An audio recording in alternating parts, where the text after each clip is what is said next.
Ya, selamat sore teman-teman.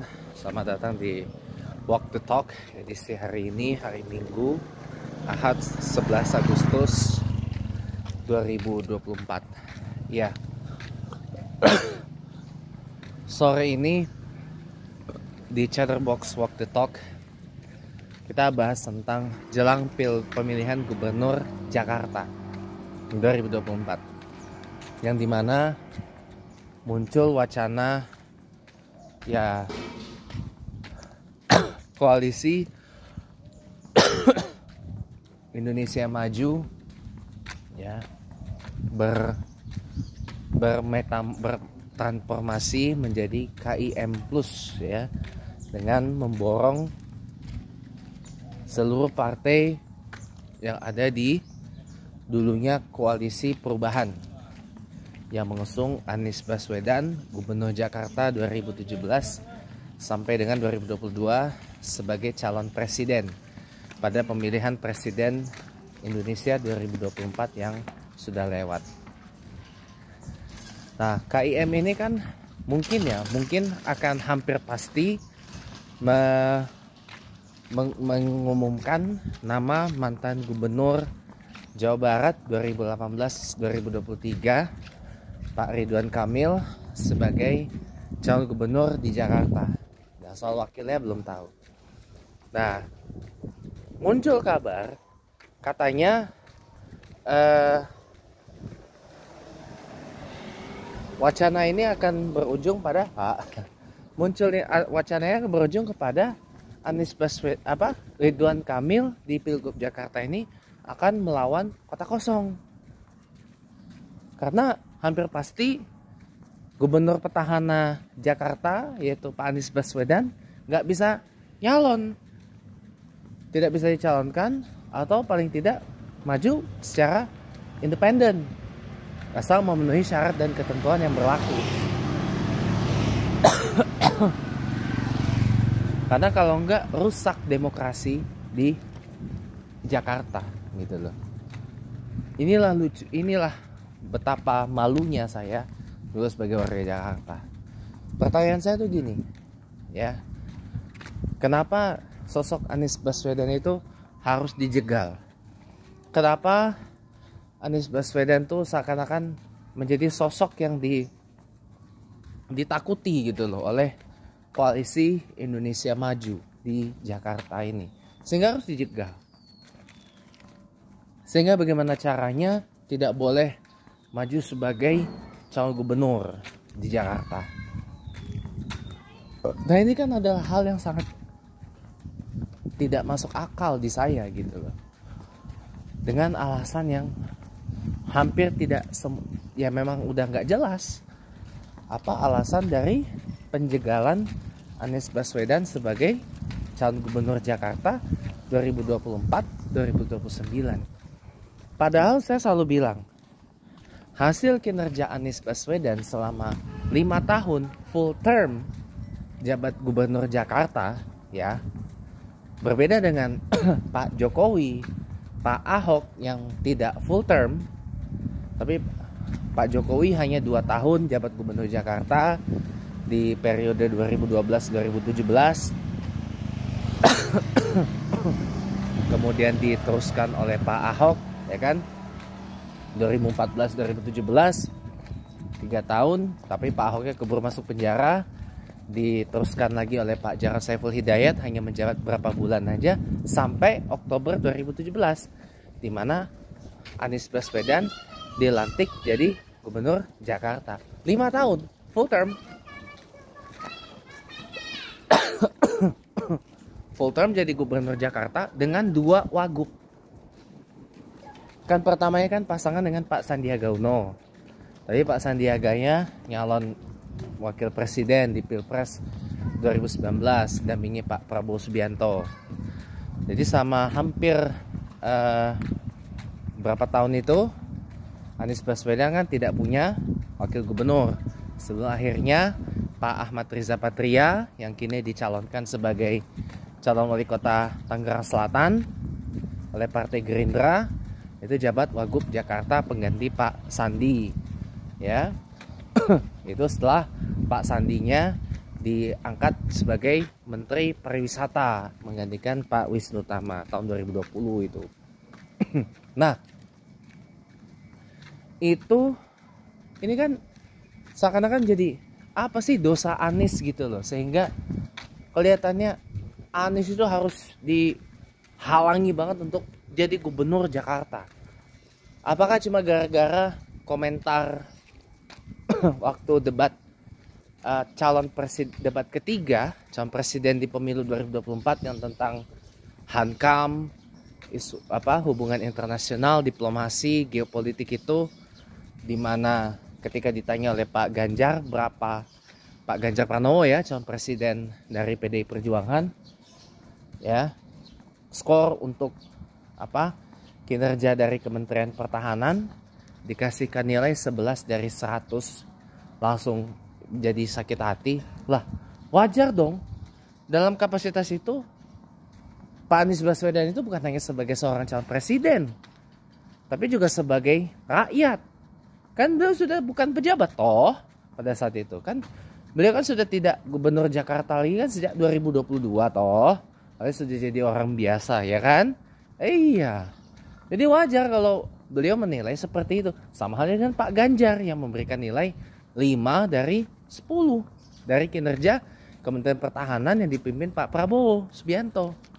Ya. Pak Ganjar tuh mengkritisi ngasih nilai kayak gitu bukan hanya sebagai calon presiden, tapi juga sebagai masyarakat. Karena Pak Ganjar ini kan juga tidak jabat apa-apa toh.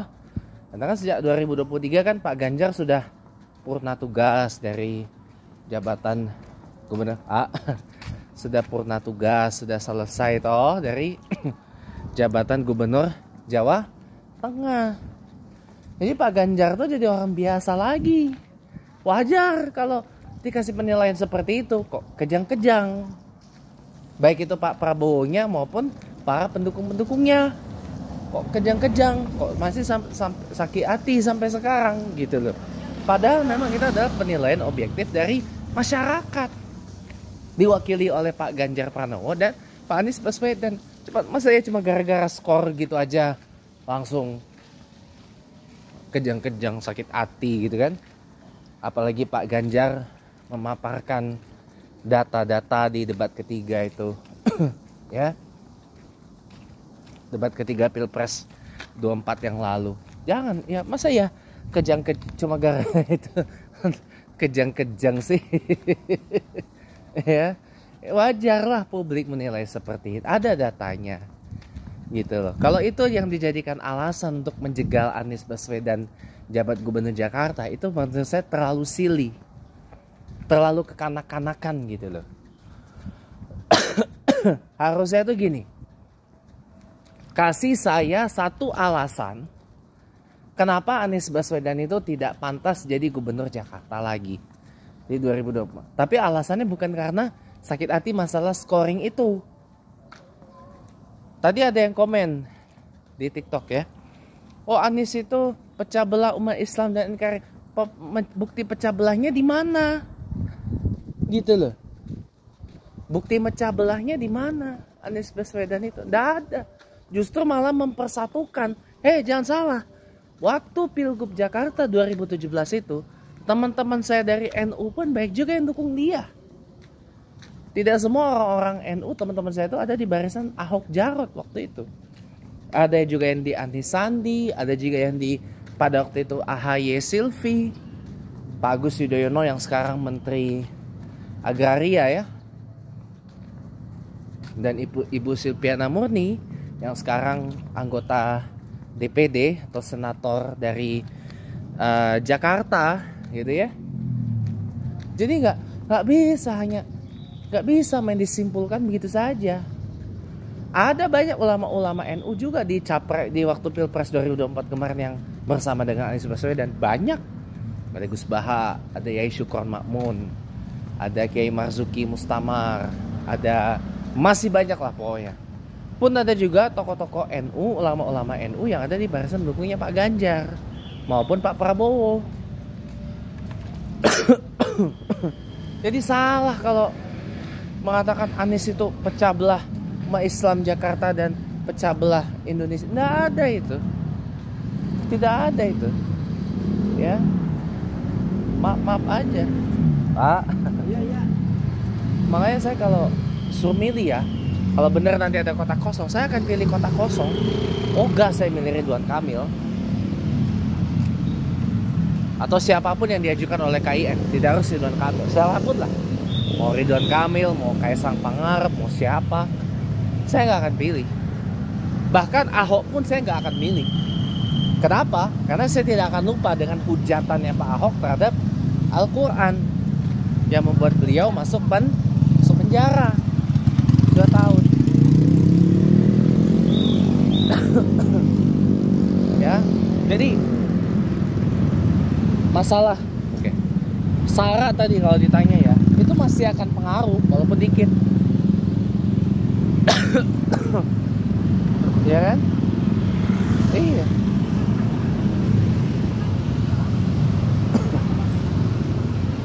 Tapi ya, tadi saya tanya sarangnya tuh di mana gitu. Kalau pakai dalil-dalil Al-Quran, dalil-dalil keislaman untuk memilih pemimpin yang mengikut agama Allah, bukan memilih pemimpin yang menuhankan manusia, bukan memilih pemimpin yang amanah, yang saleh, yang jujur, ya, yang mencontohi sifat-sifat Rasulullah Muhammad SAW pakai dalil, ya itu wajar dong. Kita pakai dalil Quran. Jadi tidak boleh main simpulkan, oh berarti kita tidak boleh nggak gitu juga. Oke, ya.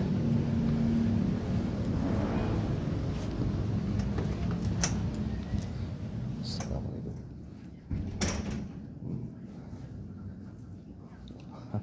Berantakan bisa nih. Jadi mungkin ya, kalau buat saya pribadi ya, jadi kalau menggunakan dalil-dalil Quran, dalil-dalil keislaman untuk berpolitik, itu malah menunjukkan, oh politik Islam tuh begini, oh politik Islam tuh begitu. Memang harus, itu bukan syarat, teman-teman. Yang syarat tuh kalau misalkan, oh kamu jangan pilih turunan Yaman, kamu jangan pilih turunan Cina, kamu pilih yang jangan pilih orang Jawa. Kenapa alasannya gini? Cuma gara-gara faktor kebencian aja, itu nggak boleh, teman-teman. Sangat dilarang, sangat teramat dilarang kalau saya seperti itu ya. Jadi makanya salah aja kalau isu SARA kemudian nanti diarahkannya ke macam-macam di Jakarta ini. Oke, sekian dulu karena udah OTW mau maghrib. Saya mau tarhiman 4 menit lagi di Mushola Al-Ikhlas Polsek Sanggaran Jaksel. Jadi nasrullah fatu qarib abasyarul mukminin. Mari kita sama-sama rapatkan barisan, kita dukung Anies Baswedan jadi calon gubernur Jakarta 2024-2029 agar jangan sampai Jakarta ini jatuh ke tangan dinasti Jokowi yang makin bejat belakangan ini, dan jangan juga Jakarta sampai jatuh ke tangan penyembah manusia. Jadi pilihlah gubernur Jakarta yang mengikut agama Allah, bukan yang mengikut ajaran manusia. Selamat sore, sampai jumpa.